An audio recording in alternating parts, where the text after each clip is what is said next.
Shalom Bapak Ibu Saudara yang dikasihi Tuhan, kita buka hati kita dan kita sambut firman-Nya. Aku datang dan ku bersujud.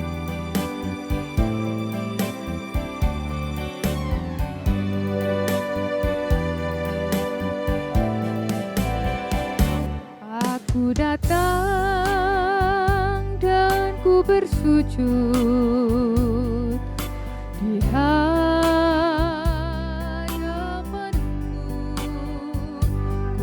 rasakan indah hadirat-Mu.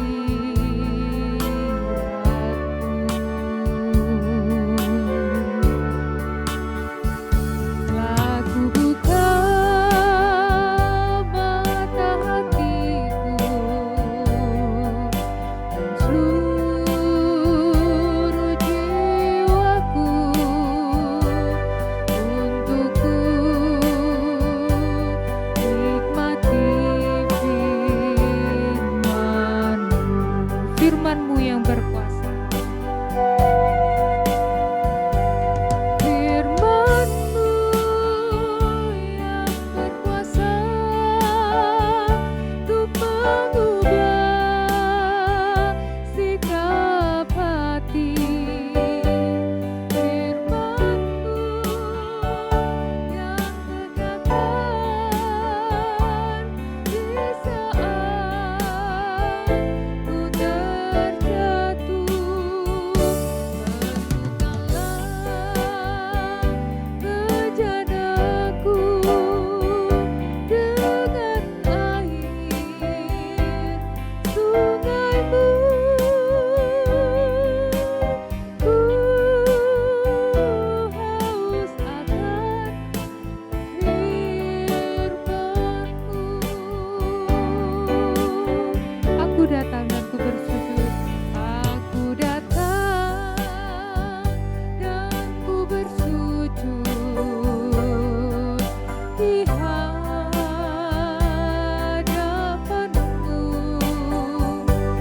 Ku rasakan indah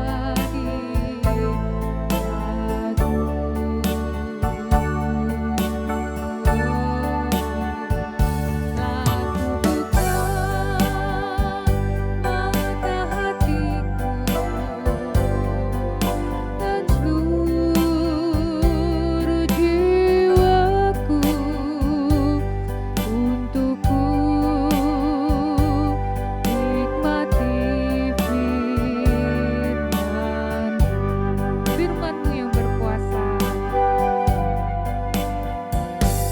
Firman-Mu yang berkuasa untuk mengubah sikap hati.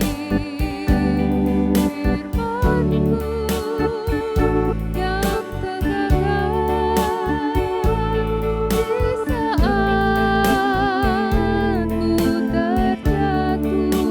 Bentukkanlah bejanaku dengan air sungai-Mu. Ku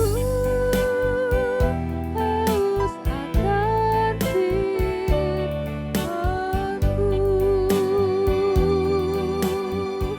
Untuk doa firman, saya serahkan kepada hamba-Nya Tugas. Kami mengucap syukur kepadamu Tuhan Yesus. Oleh karena anugerah-Mu kami ada sebagaimana kami ada. Teristimewa malam hari ini kami semua umat-Mu ada di dalam hadirat-Mu Tuhan.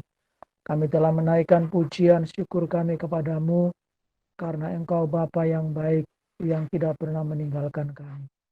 Dan saat yang indah malam hari ini Tuhan, kami bersama-sama akan menerima berkat firman-Mu Tuhan. Roh Kudus, Engkau yang menjamah kami semua, sehingga pada saat firman-Mu disampaikan, kami semua diberkati.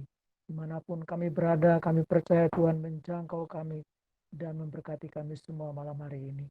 Tuhan sudah memberkati, mengurapi, memberikan pewahyuan kepada Bapak Gembala untuk menyampaikan firman-Mu kepada kami malam hari ini. Untuk itu kami siapkan hati kami untuk menerima berkat firman-Mu malam hari ini di dalam nama Tuhan Yesus Kristus. Haleluya. Amin. Amin. Terima kasih doanya, Evangelis Roni. Tuhan memberkati seluruh tim pastori. Dan puji Tuhan, selamat malam, shalom semua keluargaku, dimanapun Anda berada. Iya, terima kasih. Lambaian tangan saudara memberikan semangat, support untuk saya selaku pelayan Tuhan. Ya, dan selalu bangga dapat mendampingi saudara sampai tuntas ya akhir hayat saya. Kapan? Tidak tahu. Ya, yang penting kerja dan kerja dan kerja. Itu kata Pak Jokowi, ya presiden kita tercinta. Dan saya sangat sepakat dengan prinsip itu daripada NATO, ya saudaraku yang dikasih Tuhan. Kenapa? Ya kalau NATO kan ya talk only itu kan dia percuma, ya kan. Jadi kita mesti bekerja, lakukan segala sesuatu, tugas saya dan saudara selaku imam dan raja, ya. Semua kita hamba Tuhan. Hanya bedanya ada tabisan secara gerejawi. Namun di atas segalanya adalah tabisan dari Tuhan. Nah itu ya, saudara-saudara, setiap pribadi anak Tuhan tidak terbuli, tidak peduli gendernya laki, perempuan, tua, muda, ya. Ketika kita menerima panggilan Tuhan, kita masuk dalam proses tebusan Tuhan, maka lanjutannya adalah kita ditabiskan menjadi imam-imam yang rajani. Imam tugasnya adalah berlutut di hadapan Tuhan, merendahkan hati, merasa butuh Tuhan, menyampaikan semua hal, doa-doa, syafaat, ya. Maka tugas ini tidak ada alasan untuk seorang pun tidak bisa melakukan. Semua bisa. Dan ini tugas imam. Saudaraku ini kasih Tuhan. Dalam pemahaman agama tertentu, imam itu adalah hanya seorang dari sekelompok orang banyak yang sedang melaksanakan peribadatan. Ya, bahkan di dalam gereja, saudara kita Katolik juga menyebut yang bertugas dalam tabisan di mimbar itu adalah seorang imam yang prosesnya juga sedemikian ya panjang. Bahkan ada ketentuan gereja yang menentukan ya, organisasi. Setahu saya ya, itu aturan dari gereja Katolik, seorang imam harus selebat. Selebat itu atas pilihannya sendiri untuk menyatakan kaul. Ya, kaul itu semacam berjanji tidak menikah. Nah, itu sah-sah saja asal semua dilakukan dengan hati. Ya, itulah imam di dalam saudara-saudara gereja Katolik. Itu semoga tidak salah karena kan memang beda denominasi. Nah, tetapi kembali kata tugas imam sesuai dengan 1 Petrus pasal 2 ayat 9 itu boleh nanti Ibu Diaken Riyadi membacakan ya dalam 1 Petrus pasal 2 ayat yang ke-9 itu dasar pokok selama beberapa saat ini. Itulah imam di mana kita semua orang yang percaya, baik itu suami, baik itu istri, itu secara hubungan kita dengan Tuhan. Tetapi nanti dalam pengertian hidup rumah tangga, suami itu tugas sebagai imam, ya, pemimpin. Nah ini tentu dalam perspektif yang berbeda. Tetapi tugas kita dalam panggilan, kita semua adalah imam. Tidak ada batas gender laki atau perempuan, usia berapapun. Itu yang dikerjakan juga oleh Bapak Abraham. Yang di agama lain disebut Bapak Abraham itu nabi. Ya, silakan, sah-sah saja ya. Tetapi kalau kita mengenalnya di Alkitab, Bapak Abraham adalah Bapak beriman. Ya, contoh iman yang pertama dalam perjanjian lama diperlihatkan Bapak Abraham. Dan iman itu taat pada panggilan dan pengutusan Tuhan. Nah itu. Kemudian pada prakteknya nanti ada praktek sebagai seorang imam, di mana Bapak Abraham bersyafaat untuk keselamatan ya keponakannya Lut dan keluarganya, Sodom dan Gomora ya waktu itu. Jadi Tuhan bahkan berdialog dengan Abraham. Abraham berkesempatan berdialog dengan Tuhan, tawar-menawar. Karena Tuhan waktu itu bilang Sodom akan dihancurkan dengan api dan belerang. Tapi saya yakin hati seorang paman ya ingat kemenakannya Lot di Sodom. Maka dia mengemukakan kepada Tuhan, Tuhan, kalau umpama di Sodom itu ada orang 50 orang benar, apakah engkau juga akan menghukum? Tuhan bilang, tidak. Ya, kalau ada 50 orang. Tapi Abraham sadar nggak ada, diturunkan lagi ya. Kalau 40 gimana? Gitu ya. Terus Tuhan bilang, ya enggak. Kalau 30 gimana? Itu ya. Terus sampai turun. 10 saja tidak ada orang benar di sana. Ya, saudara-saudara yang dikasih Tuhan. Tetapi kemudian Allah mengabulkan permintaan Abraham supaya tidak sampai keponakannya Lut sekeluarga binasa. Allah tetap melaksanakan menurunkan api dan belerang di negeri Sodom. Tetapi Lut sekeluarga diselamatkan oleh Tuhan, ditarik oleh malaikat ya lari ke pegunungan supaya tidak ikut hangus di situ. Intinya apa? Betapa besar ya makna doa dari seorang imam. Ya, pada zamannya Abraham berdoa untuk Lut sekeluarga.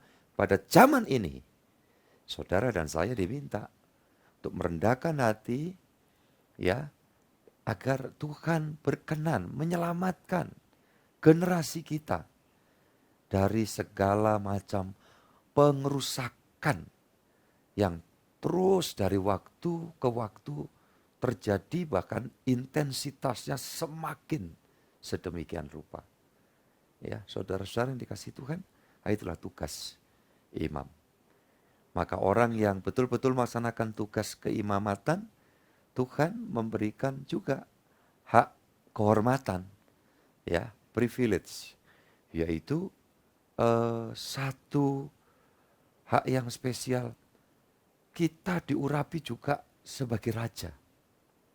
Nah ini raja-raja kecil seolah-olah demikian. Artinya apa? Pribadi yang dilengkapi kuasa Tuhan. Ya, dilengkapi dengan kuasa Tuhan. Itu kalau saya bicara itu kan saya ingat prinsip-prinsip filsafat ya lokal itu. Istilahnya sabda pandita ratu itu, jadi ya ratu raja itu sekaligus juga seolah pandita, pendeta. Ya. Itu perkataannya itu penuh kuasa.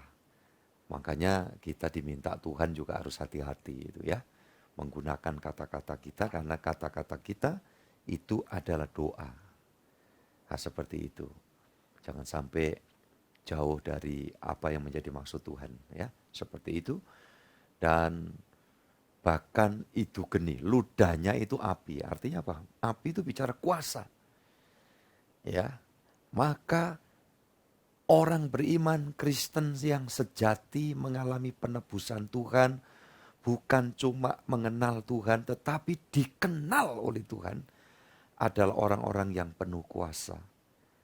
Setan pun akan gelabakan takut ketika kita dalam posisi sebagai imam dan raja, yaitu orang yang belajar terus hidup konsisten menjadi orang benar. Nah ini saudaraku, nanti kita akan lihat itu orang benar. Ya, kalau kita dalam posisi benar, kuasa Tuhan dinyatakan, doa kita tidak mustahil didengar, dikabulkan Tuhan. Angkat jempol dulu saudara, katakan amin dalam hal ini. Puji Tuhan. Iya.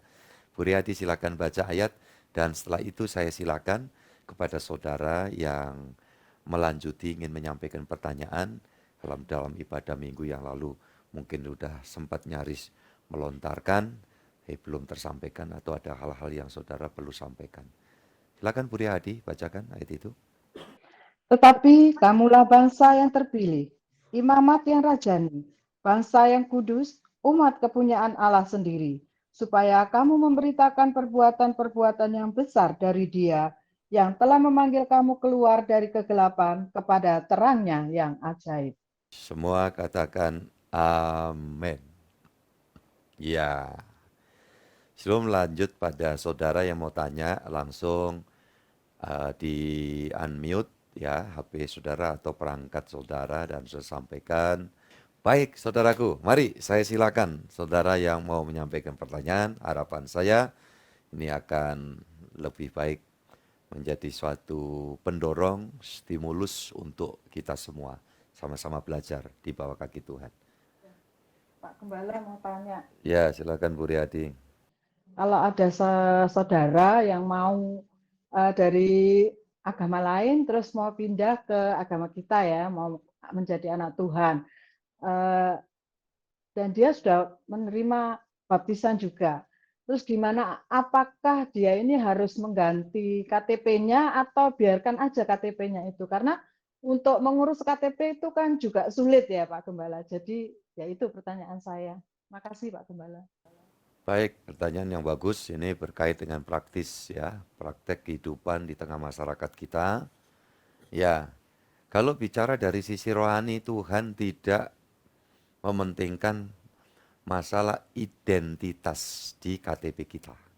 Ya, jadi ngomong guyonannya itu, kalau sewaktu-waktu kita yang sudah jadi anak Tuhan dengan setia, satu hari kita dipanggil Tuhan pulang ke sorga, tidak dicek sama malaikat KTP-nya ditulis agama apa.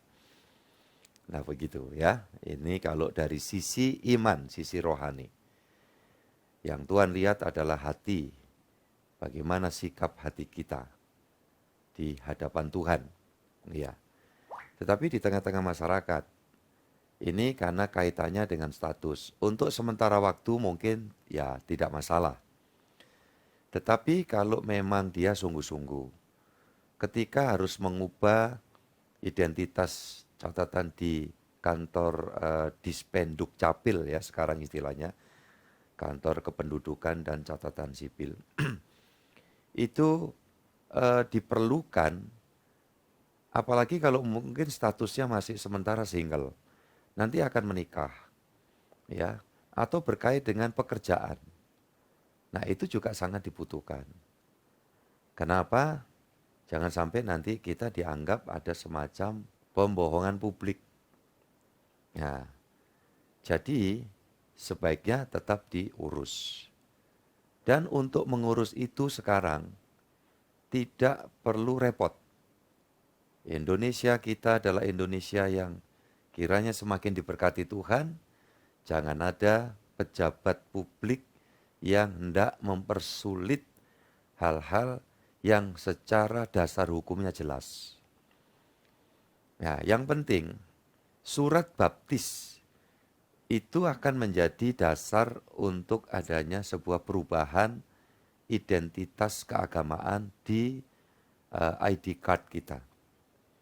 Ya, dan itu bisa langsung ke Dispenduk Capil dengan membawa KTP asli dan KK ya, dan surat baptis. Seperti itu.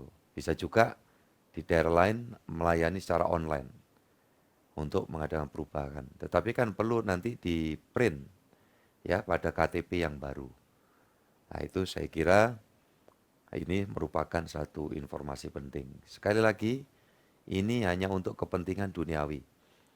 Bagaimana ketika orang di dalam kekritisannya, tiba-tiba dia menerima Tuhan Yesus, dan dia beriman sungguh-sungguh dari suatu kepercayaan yang lain sebelumnya. Karena dalam hal beragama di negeri kita itu dilindungi oleh undang-undang. Hakikatnya semua mempunyai hak yang sama. Ya, tentang seorang berpindah kepercayaan, itu pun juga tidak masalah, tetap dilindungi oleh undang-undang, asal tidak menimbulkan gejolak, ya, tidak menimbulkan suatu hal yang tidak diinginkan.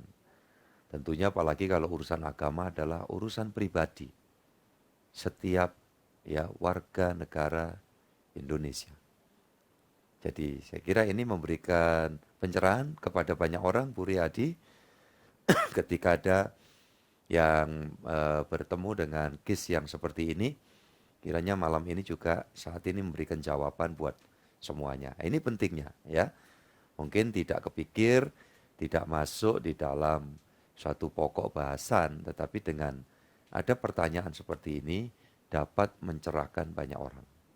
Tuhan berkati Bu Riyadi. Saya beri kesempatan lagi kepada saudara yang lain. Mungkin masih berkait dengan itu atau hal-hal yang lain berkait dengan keimanan kita. Silakan. Oke, ada dua saudara ini, Pak Adi Susilo dulu boleh, baru kemudian Pak Ronald Latumahina. Tuhan memberkati. Salam Bapak Gembala, puji Shalom. Tuhan. Yang ingin saya tanyakan tentang Trinitas, apa yang disampaikan Bapak Gembala mengenai sesuatu yang ada di YouTube, seliweran sana sini, dan banyak orang yang beranggapan tentang Trinitas itu ada tiga pribadi, ya, tiga pribadi. Pribadi Bapa, Anak atau Tuhan Yesus itu juga Roh Kudus. Kalau menurut yang kita ambil, apa yang kita imani, itu tentunya satu pribadi. Tapi untuk menjelaskannya ini gimana Bapak Gembala? Itu yang ingin saya tanyakan. Untuk kesederhanaannya aja, secara sederhana. Karena di dalam Yohanes pasal 14 di sana, ayat 16 itu, mereka beranggapan bahwa itu tiga pribadi. Begitu Pak Gembala. Yohanes 14 ayat 16. Itu mereka katakan itu tiga pribadi. Demikian Bapak Gembala. Terima kasih, Tuhan berkati. Baik, terima kasih Pak Hadi Susilo, Tuhan memberkati juga. Saudara sekalian, sekaligus ini hal yang penting karena pertanyaan ini bagaimana memberikan pemikiran dan penjelasan secara sederhana.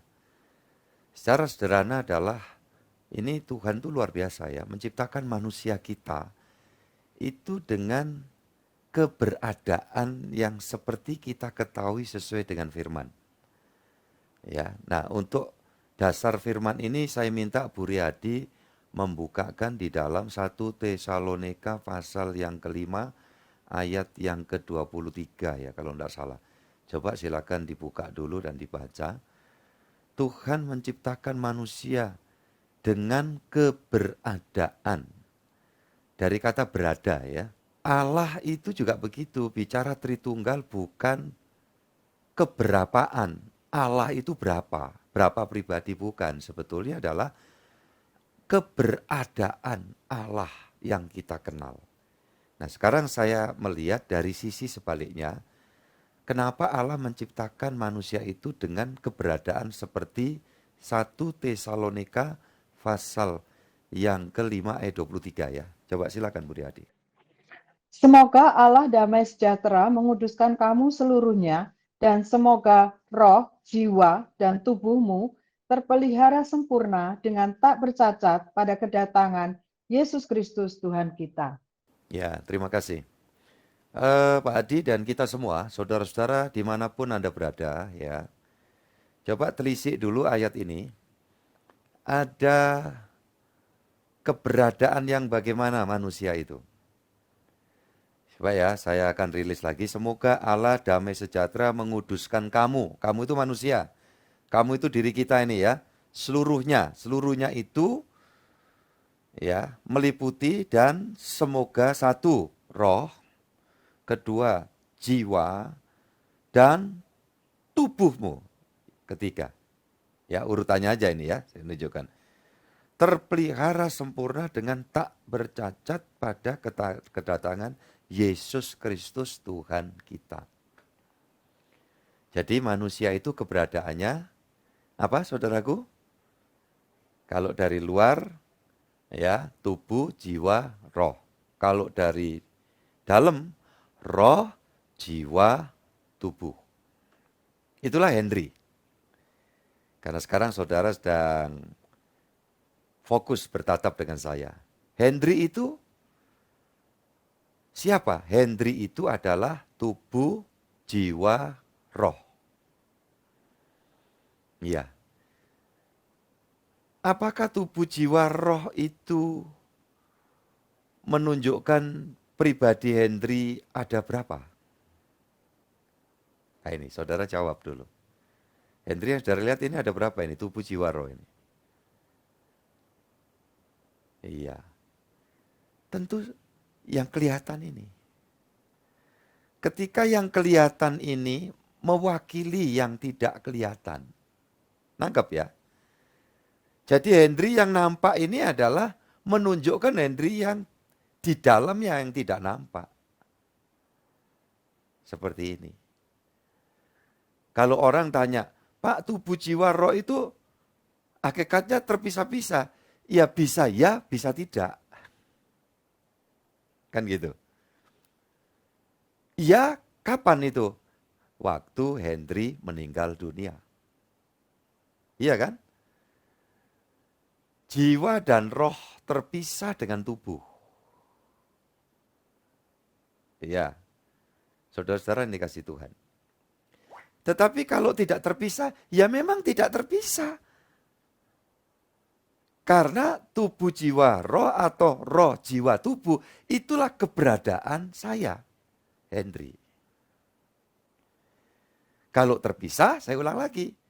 Kapan itu? Waktu saya meninggal dunia. Tubuh saya terpisah dengan roh dan jiwa saya.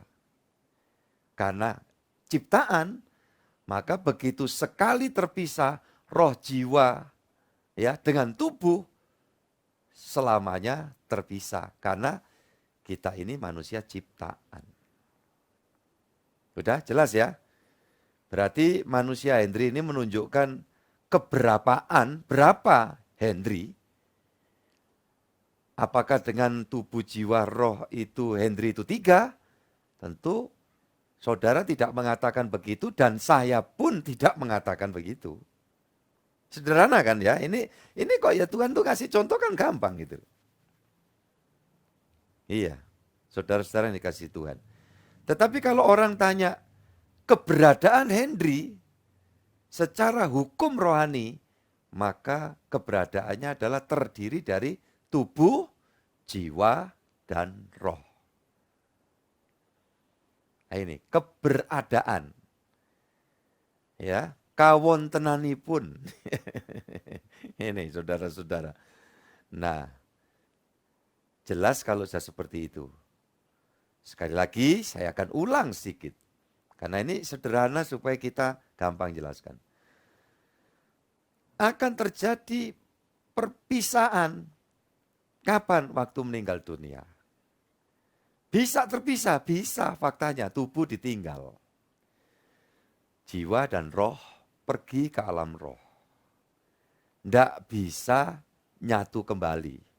Kecuali ngalami mujizat seperti, siapa? Yang 4 hari mati? Iya, Sakius. Iya, Lazarus. Iya, saudara dikasih Tuhan. Nyatu lagi, ya kan, tampil lagi gitu. Tapi itu kan sesuatu yang namanya mujizat, sifatnya anomali. Jadi bukan, wah terjadi ini, makanya pendeta pun mungkin pernah ngalami doakan orang, udah dinyatakan mati, tapi kan bukan sudah dikubur. Iya kan? Kayak saya sekarat mau mati, nggak jadi mati ya. Bisa saja dirumuskan, wah ini bangkit dari kematian, tapi saya belum mati. Nah, satu peristiwa di suatu tempat ada pendeta yang memang ajarannya tentang mujizat-mujizat, ngajarkan orang pergilah ke ruang jenazah, teriak berseru panggil nama orang itu tidak mustahil bangkit. Gitu. Itu salah satu bagian ajaran-ajaran dia. Memang orang itu di dalam suatu hal yang alkitabiah kadang-kadang mungkin ada nyelenehnya gitu ya, mungkin aja ya. Akibatnya apa? Ketika beliaunya sendiri meninggal dalam usia mungkin belum 55 ya mungkin. Harus tidak dimakamkan langsung untuk beberapa saat karena semua berpegang pada apa yang pernah dikhotbahkan. Ya. Untuk mengharapkan mukjizat kebangkitan. Tapi selama beberapa hari kalau tidak salah ya tetap wong Tuhan sudah bilang selesai gitu ya. Ini nyimpang dikit sekedar supaya saudara tahu. Jadi makanya jangan kita coba mencuri kemuliaan Allah dengan barangkali mengatakan wah saya dipakai membangkitkan orang-orang mati. Itu ada itu pendeta yang membuat apertensi. Ya, satu sisi itu ditulis nama pendeta itu mendapat karunia perintah Tuhan untuk menghidupkan orang-orang mati. Ya, diapertensikan. Nah, beliaunya sekarang sudah meninggal juga ya. Saudara-saudara yang dikasih Tuhan ya, manusia ya ada waktunya hidup, ada waktunya meninggal. Oke, kita kembali lagi ke pokok ini supaya kita fokus. Jadi saudara-saudara, roh, jiwa dan tubuh itu berpisah dengan tubuh mungkin. Kembali lagi, ya mungkin wong Alkitab sudah pernah katakan terjadi. Ke depan mungkin Pak, mungkin aja. Kalau Tuhan mau, ya kan? Tapi asal jangan diformulasikan. Orang mati kayak gini ini tolong dimiringkan dulu sampai setengah hari. Didoakan, ditarik jempolannya umpamanya kayak gitu. Nah ini udah nyimpang itu penyesatan gitu loh ya. Nah, jangan nanti malah mempermalukan nama Tuhan Yesus. Gitu ya. Nggak perlu diutik-utik kayak gitu, tahu-tahu kita doa, syukur, taunya dia duduk lagi, ya mungkin saja. Wong. Itu Tuhan gitu, tetapi kan bukan sesuatu yang terus terjadi. Oke ya, saudaraku ini kasih Tuhan. Terpisahnya roh, jiwa, dan tubuh itu bisa, faktanya itu fakta. Sekarang kita kembali ke Trinitarian yang kita kenal itu dengan prinsip Trinitas atau Tritunggal. Ya, Tri itu 3, tunggal itu 1. Gitu loh. Artinya apa? Keberadaan Allah sesuai dengan Alkitab itu sudah memberitahukan kepada kita bahwa keberadaannya itu adalah Allah itu ya roh, Allah itu ya firman, ya, yang adalah Allah yang maha kuasa, maha besar, maha ada, yang sebelum ada apa-apa dia sudah ada. Nah inilah Allah yang nggak bisa kita bayangkan itu kemudian ya demi mengertikan kepada manusia kedekatannya kepada kita, maka dari perjanjian lama juga sudah menempatkan diri beliau itu sebagai Bapa. Gitu loh. Aku itu Allah yang maha besar, kamu sulit bayangkan. Namaku itu juga kalau dikenal gitu kan, oleh bangsa-bangsa beda-beda sebutannya. Ya, Yahweh, ya, YHWH itu ya, saudaraku ini kasih Tuhan. Atau Sangti dalam bahasa Mandarin, ya, mungkin kalau tidak salah orang Bali menyebut Yang Widiwase. Mungkin orang Barat God. Ya, kita di Jawa, di Surabaya nggak bisa bilang God.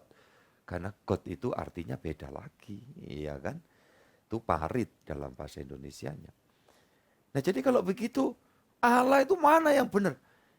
Ya sang pencipta itu, makanya waktu ditanya oleh Musa, ya waktu perjumpaan di sebuah gunung itu kan, Musa tanya, kalau nanti orang Israel sendiri tanya, namamu itu siapa? Gitu. Allah menjawab, aku ya aku. Gitu loh. Artinya apa? Aku ini yang sudah ada dan terus ada. Aku itu ya Alfa dan Omega. Yang awal dan sampai akhir. Bahkan ya nggak ada akhirnya. Aku ya aku. Nah itu kemudian disitir oleh Tuhan Yesus dalam kitab Wahyu. Waktu dia bicara aku yang awal dan yang akhir. Yang mati, bangkit dan hidup untuk selamanya. Jadi persis sama.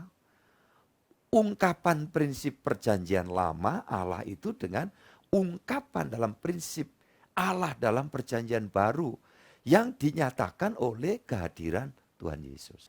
Sekarang kita akan lihat, memberikan referensi dari penjelasan saya, sisi baliknya manusia itu keberadaannya begini. Kita lihat Allah Sang Pencipta yang kita itu gimana bisa ngerti itu secara jelas itu. Ya toh, kapan hari kan saya sudah bilang, ngenali mbahnya mbah, engkongnya engkong aja susah. Gimana ini penciptanya engkong itu ya kan, kita bisa kenal. Tapi dikasih pengertian, pencerahan, udah puji Tuhan. Ya, walaupun mungkin masih tidak sesempurna seperti yang sebenarnya.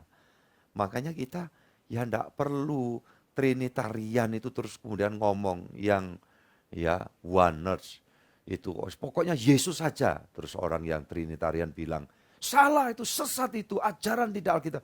Ya enggak perlu gitu. Gitu loh. Ini yang masalah besar.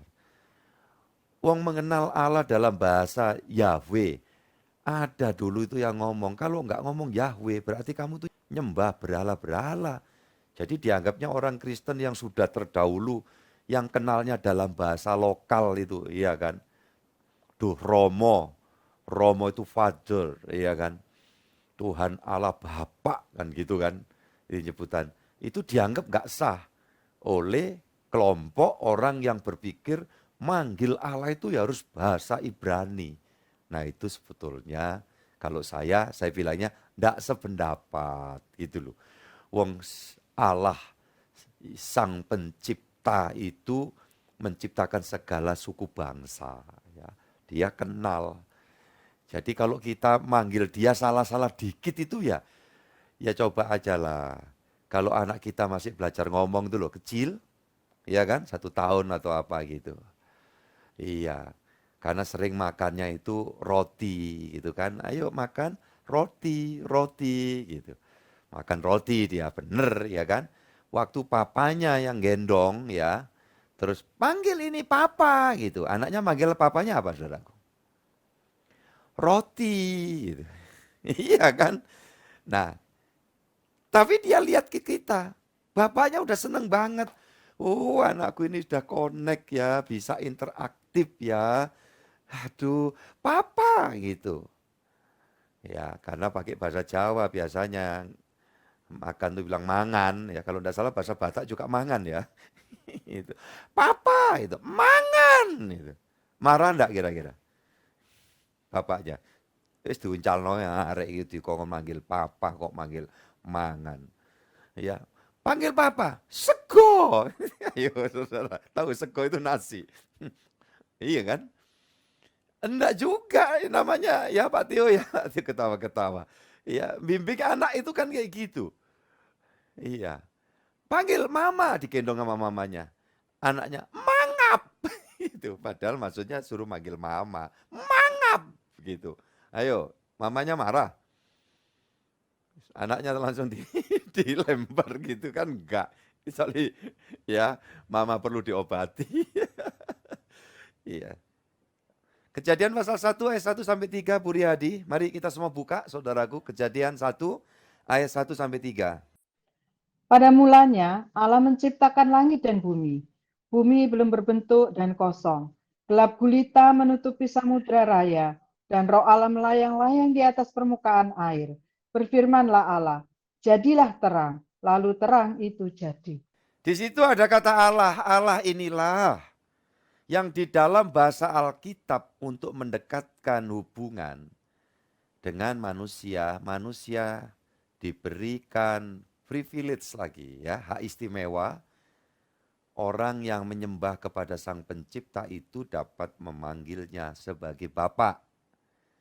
Itu secara umum waktu itu bangsa Israel mendapat privilege untuk memanggil Allahnya itu Bapa. Ya, hak istimewa itu, privilege. Tetapi dalam perjanjian baru nanti semua suku bangsa. Syaratnya dikasih tahu dalam Yohanes 1 ayat yang ke-12. Seberapa banyak, kurang lebih ya ini terjemahan bebas, seberapa banyak orang yang percaya dan menerima namanya, nya besar, itu Tuhan Yesus maksudnya, diberikan hak atau kuasa menjadi anak-anak Allah. Nah, ya kan? Jadi itu Allah sendiri. Ini keluar dulu ya dari teks yang kita baru baca. Ya, kalau kita anak berarti manggil Allah adalah Bapa. Nanti Paulus menjelaskan secara gamblang prosesnya sampai orang bangsa apa saja bisa jadi anak Allah, ialah dengan ditebus oleh karya Tuhan Yesus di atas salib Golgota. Sehingga orang yang ditebus itu diampuni dosanya, disucikan, itu disingkirkan setan demit yang ada di dalam dirinya. Yang ketiga, dipenuhi Roh Kudus.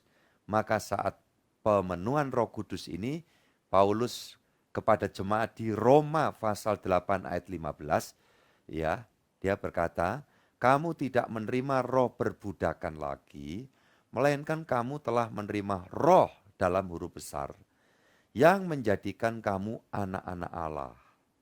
Ya. Jadi roh itu menjadikan kita diangkat menjadi anak Allah. Makanya terjemahan bahasa Inggris salah satunya disebutkan the spirit of adoption. Jadi roh yang membuat adopsi, menjadikan kita diadopsi. Ya, menjadi anak Allah. Sehingga kamu dapat memanggil Allah itu apa? Ya Aba, ya Bapa. Oke.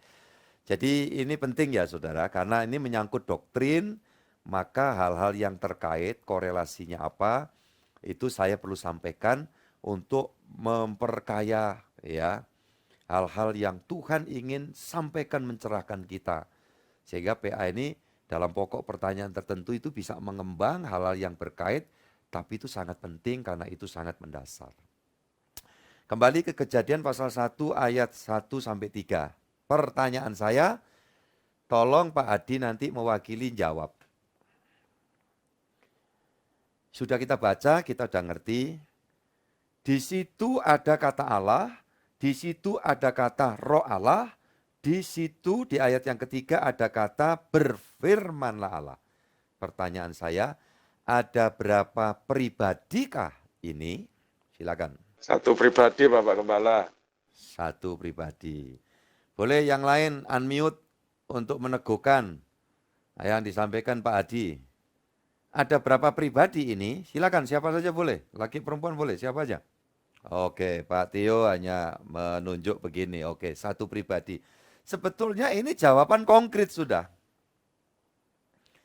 Karena prinsip Trinitarian kan tidak bisa lepas dari Kejadian pasal 1 ayat 1 sampai 3 ini.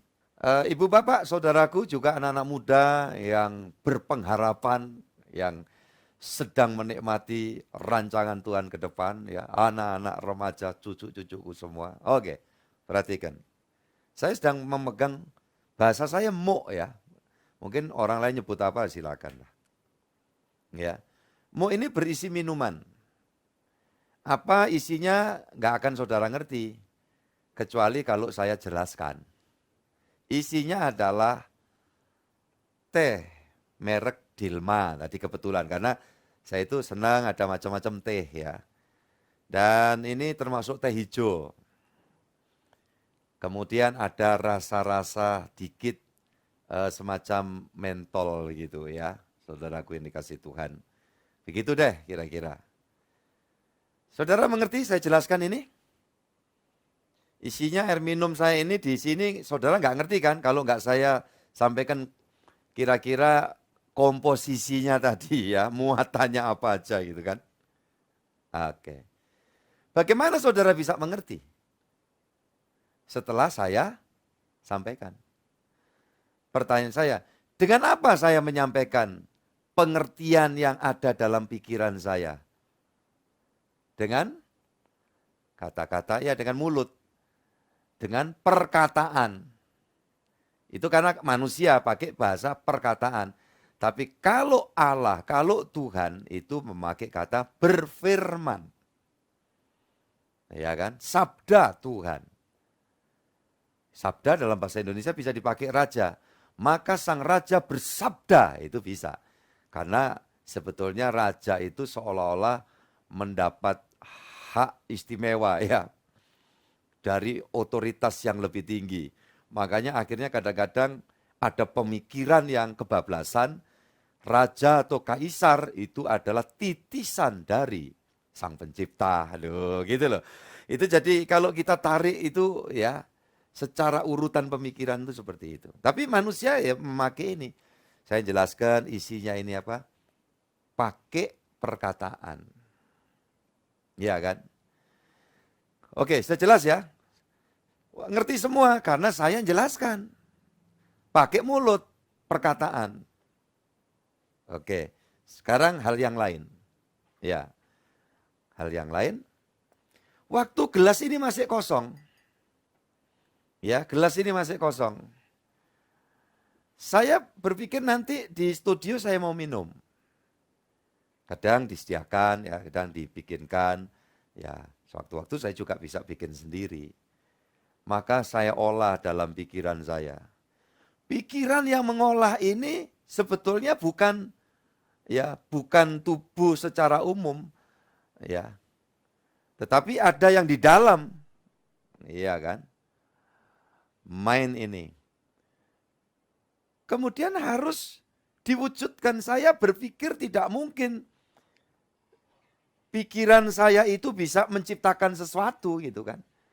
Ya harus saya kerjakan. Kan gitu.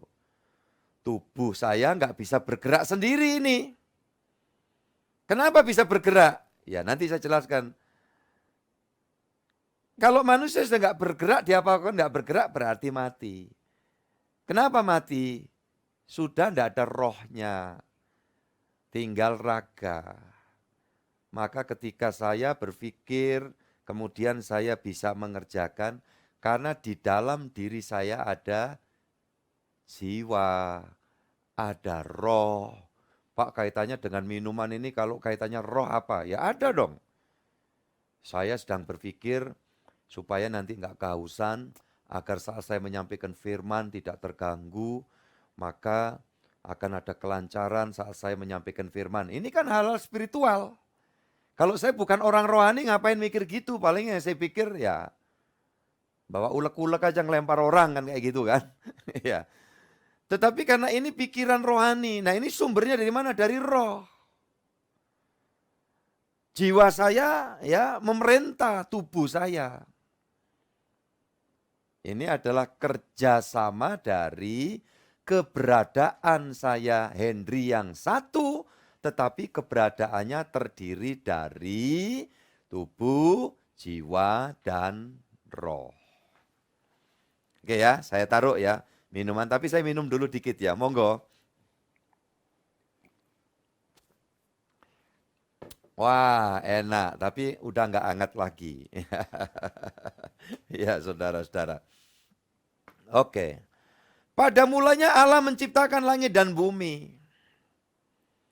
Ya kan? Pada mulanya. Sebelum menciptakan Allah memikirkan itu. Ya, Allah memikirkan itu. Kemudian dikatakan bumi belum berbentuk dan kosong gelap gulita menutupi samudra raya.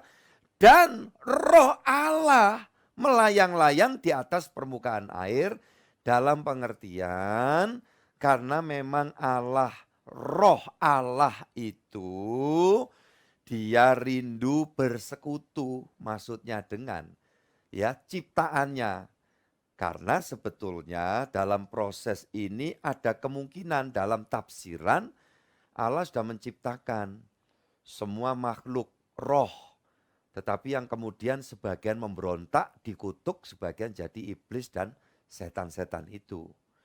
Jadi seolah-olah sekarang ini Allah itu ya butuh partner, butuh ciptaan yang bisa nanti diajak interaksi. Nah itu terbukti kan nanti dalam ciptaan manusia pada hari ke-6. Itu ya sesi kelas yang berbeda. Artinya di sini Roh Allah melayang-layang itu jangan saudara bayangkan terus kayak layangan putus gitu ya. Enggak. Di sini karena dia ingin menyampaikan bahwa beliau butuh ya partnership yang kelihatan. Karena tadi makhluk roh tadi ada yang sudah gagal sebagian. Yang tidak gagal ya ada. Tapi Allah ingin menciptakan yang berfisik. Maka manusia itu selain fisik dia juga punya roh kan. Nanti Kejadian pasal 2 ayat 7 itu dikatakan Allah menggembuskan rohnya. Oke, udah jangan melebar dulu. Ayat yang kedua, bumi belum berbentuk, tentu belum ada Taman Eden, belum ada ciptaan, termasuk belum ada manusia. Kosong, gelap gulita, menutupi samudera raya, dan roh Allah melayang-layang di atas permukaan air. Yang kata penting di sini, roh Allah. Ya, menunjukkan keberadaan Allah itu juga roh itu yang butuh bersekutu. Gitu loh dengan ciptaannya. Sekarang kasih batas kalau Alkitab manual saudara, Bu Riyadi berkenan membacakan di Yohanes pasal 4 ayat 23-24. Saatnya akan datang dan sudah tiba sekarang bahwa penyembah-penyembah benar akan menyembah Bapa dalam roh dan kebenaran. Sebab Bapa menghendaki penyembah-penyembah demikian. Allah itu roh, dan barang siapa menyembah Dia harus menyembahnya dalam roh dan kebenaran. Dikatakan dalam Kejadian tadi, dan roh Allah melayang-layang. Oke. Sekarang kita kembali ke ayat 24 ini. Allah itu roh. Saya mau tanya lagi ini sampai di situ. Berarti Allah berapa ini? Silakan. Beda enggak ini? Allah dan roh Allah. Nah ini pertanyaan lebih tepat. Ada yang jawab? Tolong di unmute. Pak Hendrik sama. Sama. Oke. Gini loh, saya berharap ayo kita interaktif ya. Bagus, thank you Pak. Ya enggak beda, ini menunjukkan keberadaan Sang Pencipta yang dalam bahasa Indonesia disebut Allah. Ya. Kemudian di dalam ingin mencetuskan maksudnya, rindu bersekutu, dia menyebutkan dirinya sebagai ya roh Allah yang melayang-layang di atas permukaan air. Karena yang ada air, bumi belum ada. Kayak gitu. Kemudian Tuhan Yesus memperkenalkan kepada kita. Sebab Allah itu roh. Kayak saya mengenalkan, keluarga besarku, jemaat semua, hamba-hamba Tuhan. Ketahui ya, bahwa manusia itu aku, manusia Henry ini tubuh, di dalamku itu ada roh, ada jiwa. Apakah saya memperkenalkan pribadi lain? Tidak kan? Nah ini loh, saudara-saudara, beda pandangan. Tidak masalah, ini memang inilah ya umat tebusan Tuhan itu dikaruniai kecerdasan.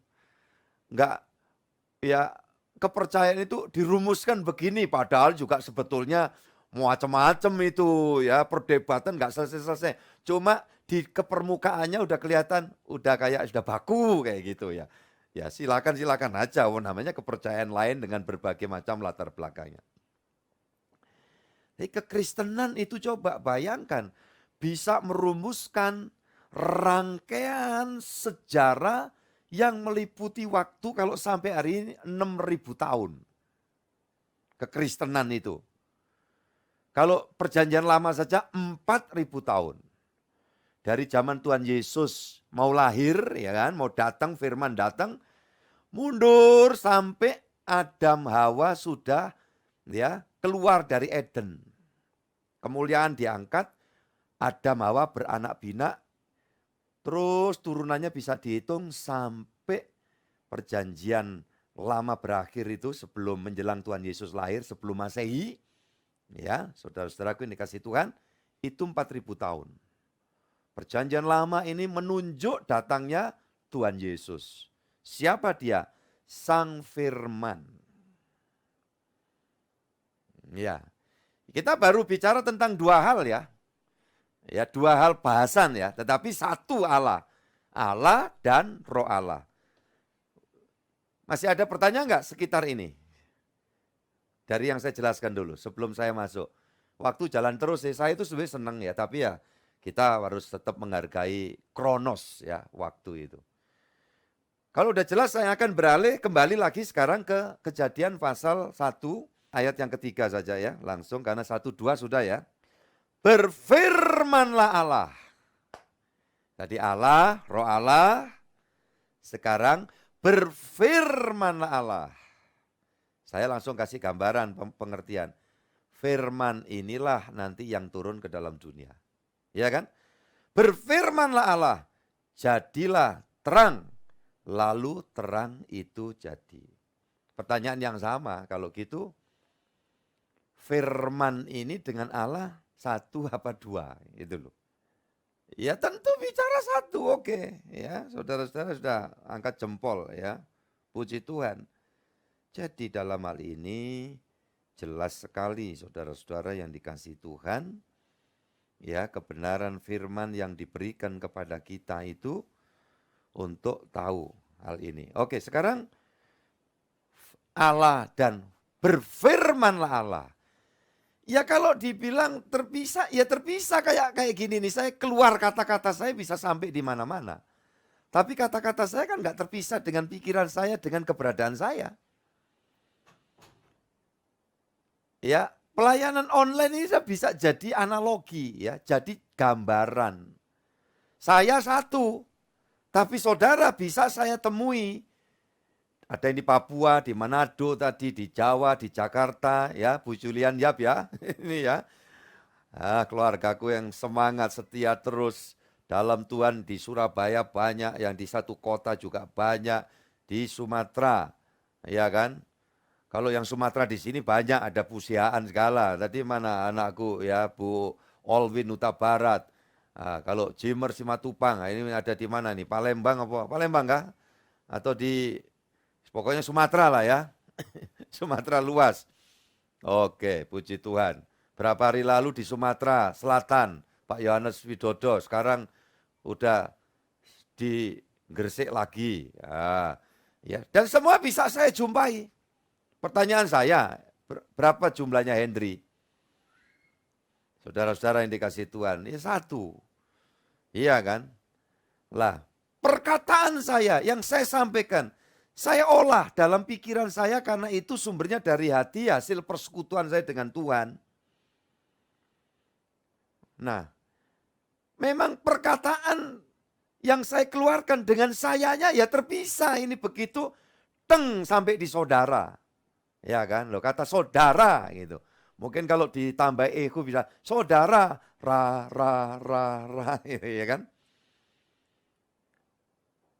Sementara terpisah.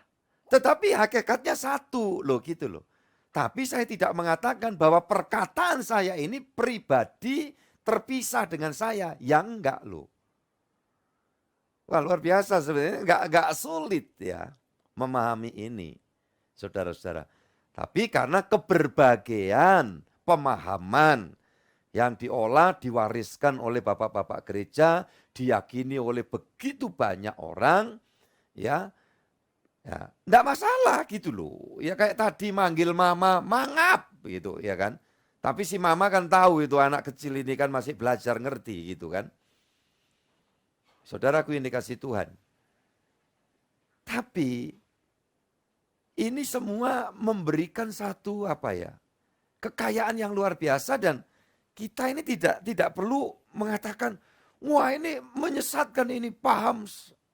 Bahkan iblis segala macam. Ngapain dalam hal pemahaman pembelajaran kita melibatkan iblis segala macam itu loh. Kan masih enak ya, bipang ambawang saudaraku. Apa itu Pak? Babi panggang asal ambawang. Ternyata saya nggak sempat beli dari Pontianak karena Ambawang itu di Pontianak. Begitu pesan online, saya baru datang, sorenya datang juga. Loh kok cepet banget ya? Kita lihat struknya, nggak taunya ada di Jakarta Utara. Itu Bu Bandi suruhan tuh anak Caroline ya beli babi Ambawang itu. Ya, masih anget kalau dari situ. Tapi begitu sudah dikirim sampai di Pastori ya sedikit gitu manasinya di microwave jadi lembek ya. Ya, ngomong apa sih Pak ini lah ya kan tadi saya bilang urusan iman tuh kalau kaitannya makanan itu masih mending. Tapi jangan beda pandangan terus kemudian bilang wah ini ajaran setan.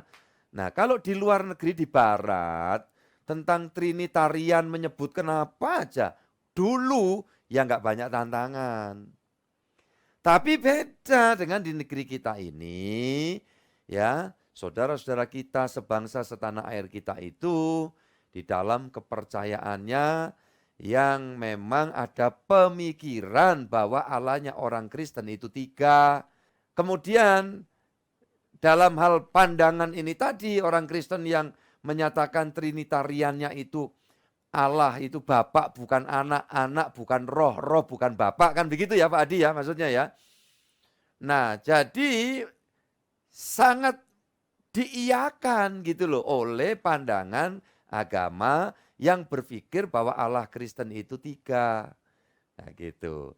Padahal kalau kita lihat kembali ke Alkitab Allah Kristen itu 1 alias Esa, Bapak, Putra itu firman yang datang ke dunia dan Roh Kudus itu Allah yang adalah roh yang rindu bersekutu dengan manusia yang dikasih tubuh juga dikasih roh. Makanya harmonis gereja Tuhan itu adalah kawan sekerja Tuhan, partnership-nya Tuhan. Istilah lain lagi hoping, siang hao. Jadi kita menjadi kawan sekerja karena itu tadi roh Allah sampai melayang-layang di atas permukaan air kan.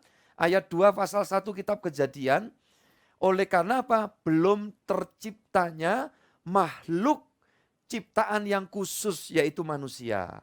Yang dari tanah tetapi diembuskan roh Allah sehingga memiliki roh dan jiwa di dalam tubuh manusia. Sekalipun punya roh, jiwa, dan tubuh, pribadi Henry tetap satu. Sekalipun disebut Allah Bapa, Putra, yaitu firman yang datang ke dunia, dan Roh Kudus yang rindu bersekutu dengan umat tebusannya, Allah bukan 3 tetapi 1.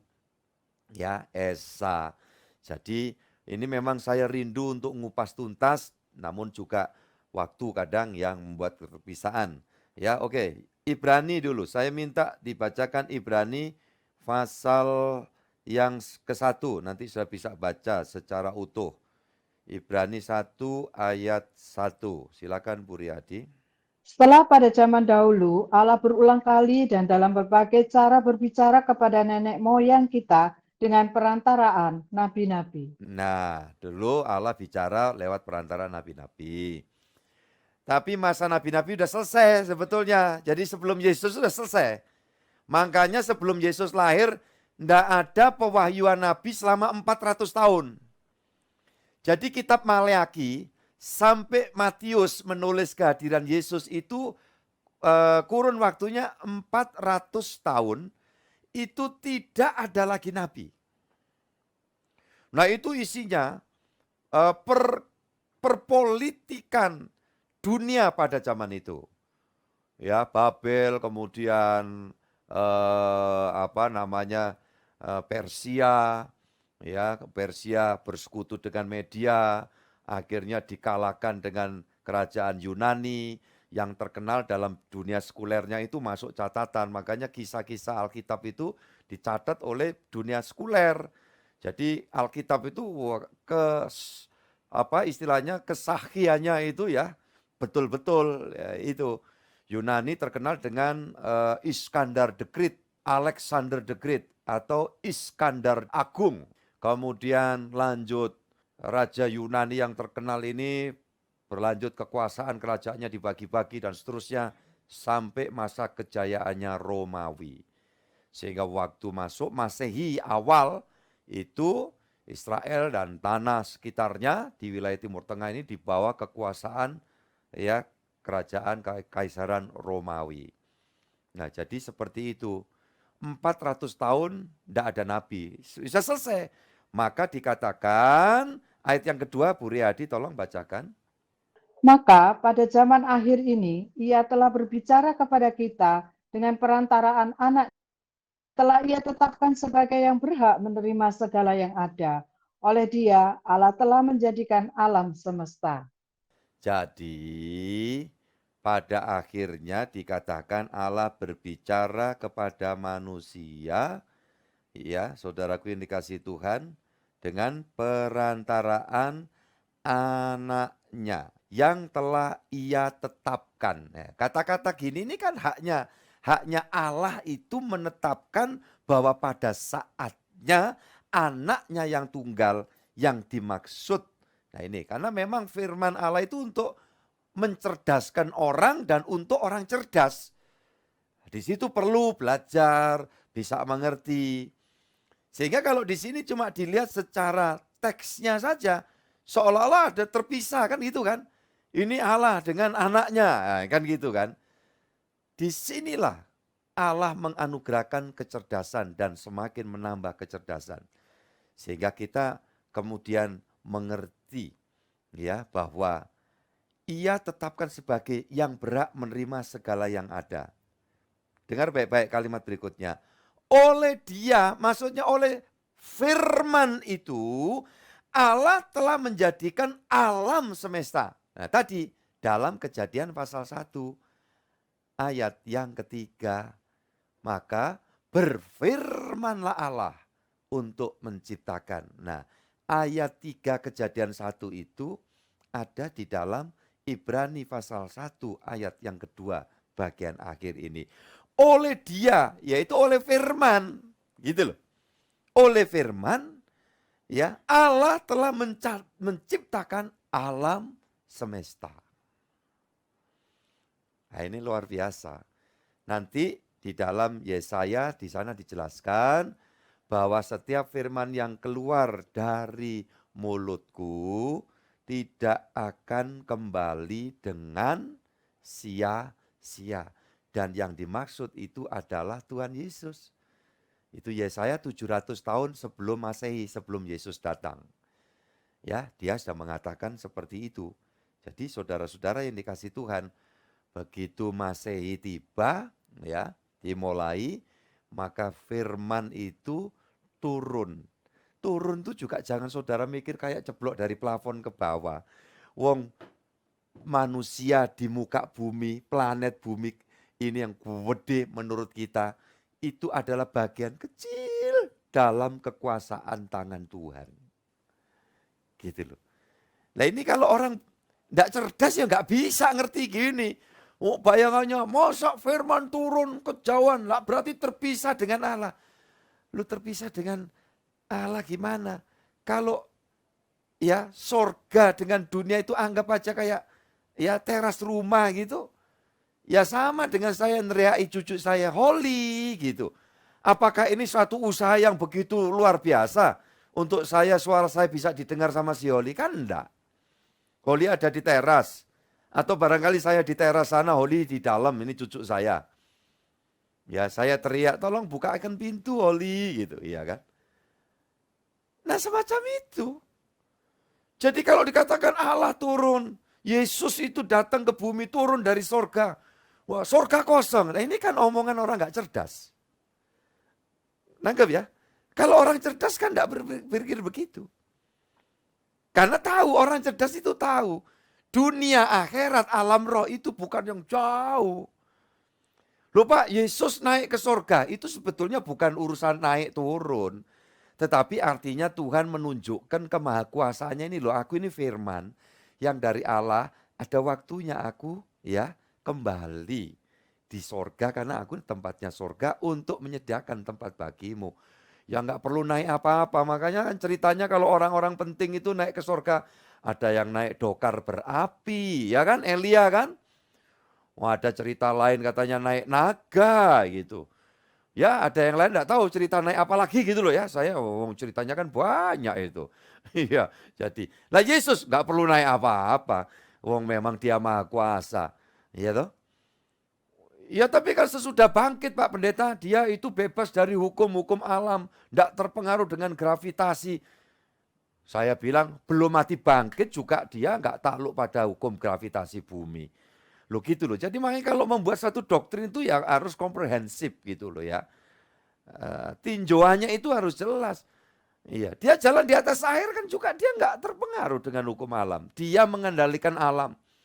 Gelombang pasang angin yang sedemikian rupa Tuhan Yesus berkata, diam, tenanglah, diam, tenang. Iya kan? Kemahaajaibannya dia menjadikan 5 ketul roti dan 2 ekor ikan mengenyangkan ribuan orang. Oh itu kan Alkitab Pak, cerita dongeng itu. Kalau orang nggak cerdas ya gitu. Kalau orang cerdas bisa ngerti. Penduduk bumi ini barangkali sudah hampir 8 miliar. Tiap hari ngalami mukjizat makan. Iya kan? Berapa ikan pindang yang dikonsumsi. Oktopus, ya, cumi-cumi. Saudara, loh apa bukan mukjizat itu? Laut itu tidak pernah habis diambil sampai sekarang.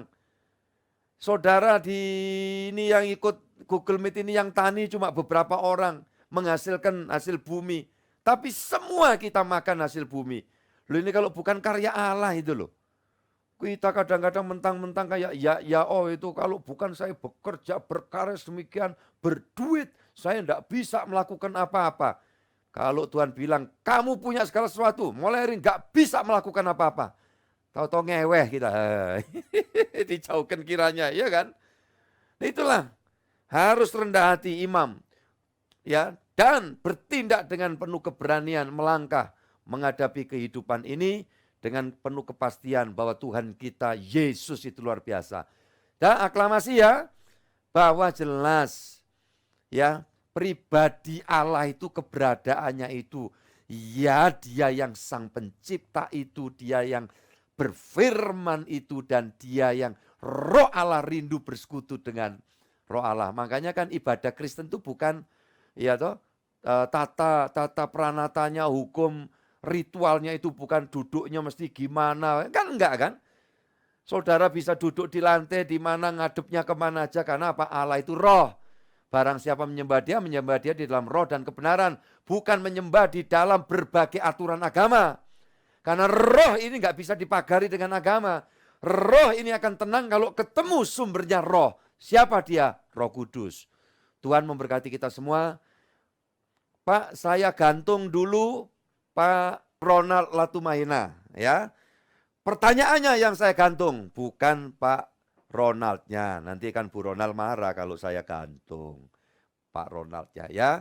Untuk ibadah yang akan datang, siapkan pertanyaan-pertanyaan yang lebih yahud lagi untuk kita belajar bersama.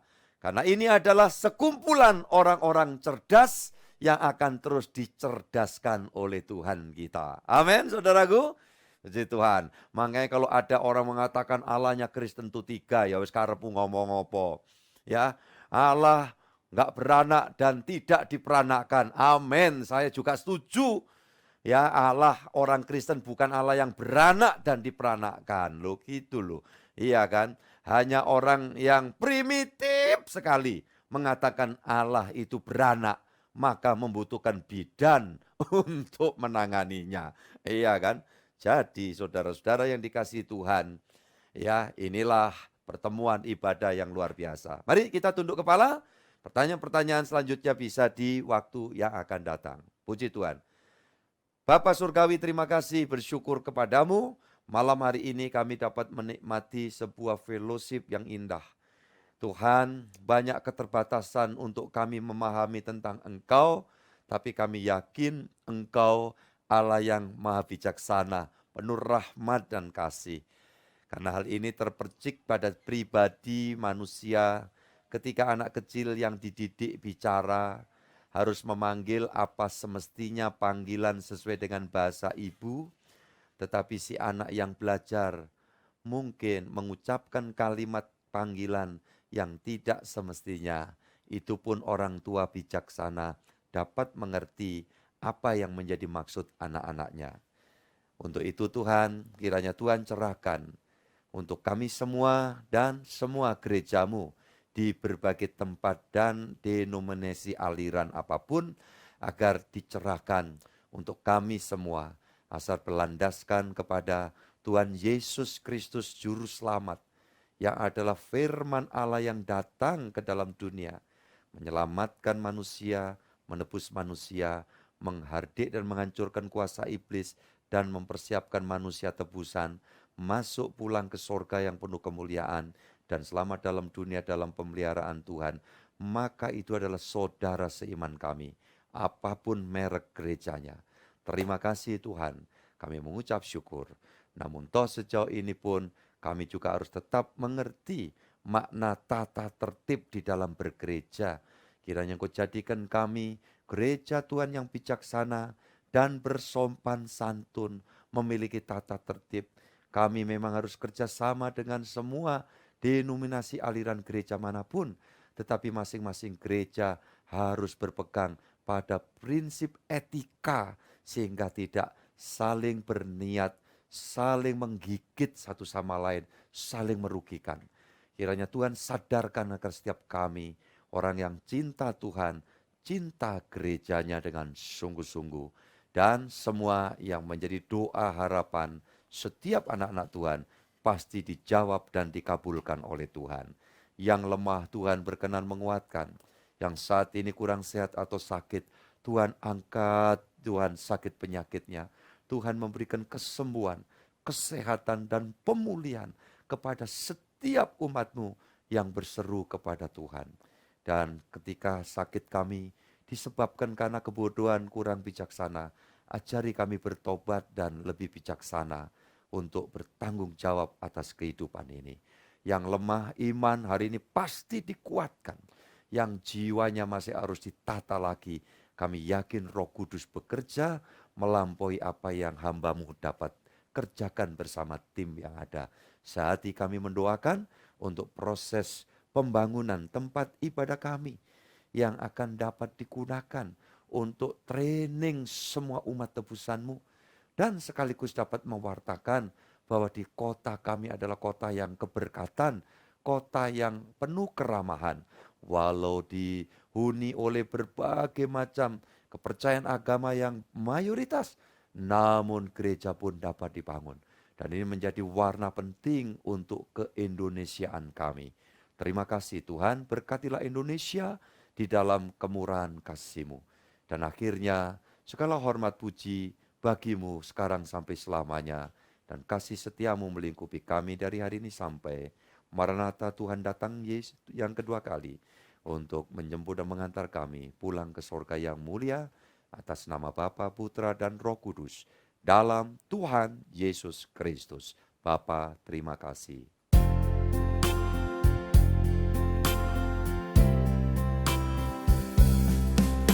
Bapa, terima kasih.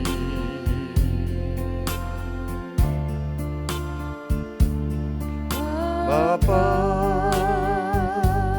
terima kasih.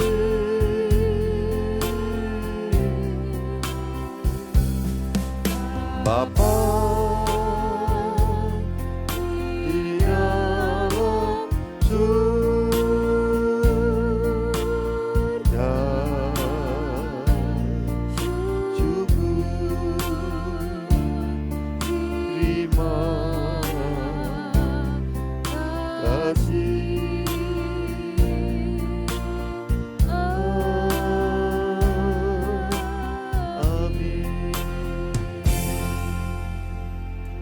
Amin. Tuhan memberkati saudara-saudara semua, ya. Kamis yang penuh rahmat dan berkat ini.